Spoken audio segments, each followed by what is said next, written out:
Got so smoky that we live on a hill. Couldn't most of the weekend see across the valley, but by Sunday I couldn't even see my neighbor's house. And I thought of that today when we were up there meeting with the fire crews and the others who are up there. Imagine the conditions they're undergoing every day to try and save property, try and save the resources, try and fight back against these monster fires. We're going to give them all the tools they need, all the personnel they need. And what's been going on in Washington for a couple of decades is just insanity. And, you know, that's not unusual for Washington.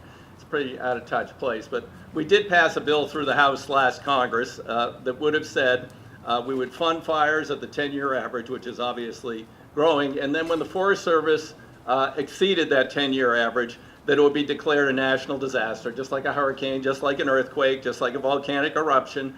And that money would then come from the Federal Emergency Management Agency, and it wouldn't gut the Forest Service budget. The chief wasn't. We did get some extra money into the continuing resolution, which will pay them back. But I was talking to the chief, and he said, because of the way things work, we are having to cancel and cut things right now, even though we know that money's coming. So that means there's some fuel reduction projects that won't go forward. That means there's critical recreation things that they were planning to do, let budgets by the end of the year, let contracts, they're not going to go forward. This has got to stop.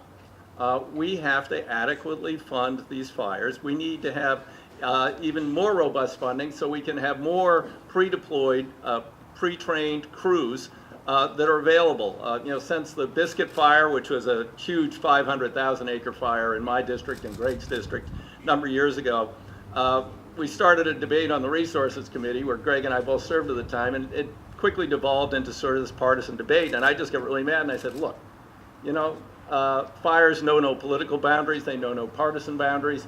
We've got to do something to get ahead of this problem. And we did.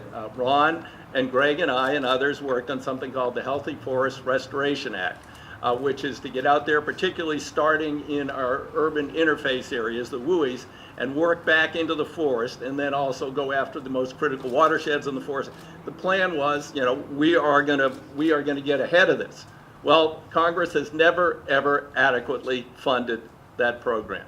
So in addition to more robust funding for fires and declaring at a certain point that's enough, it's now a national disaster, we also have to give much more robust funding to the Forest Service and the BLM so that they can get out there and get ahead of this problem so we can not have the intensity we have. There's someone who say, oh, fires are natural. The intensity of many of the fires we're seeing today are unprecedented because we have been repressing and mismanaging the forests and the fires for over a century. So on the east side, you got trees that shouldn't be there that are over 20 inches in diameter. Then under some stupid temporary rule adopted during the Clinton administration, we can't take out those 20-inch firs that don't belong there, that are growing into the crowns of the ponderosas that can withstand a fire. Those kind of policies have to change too. Congress really needs to get its act together. We've got to get ahead of this problem. So thank you all for being here today. Thank you for your input.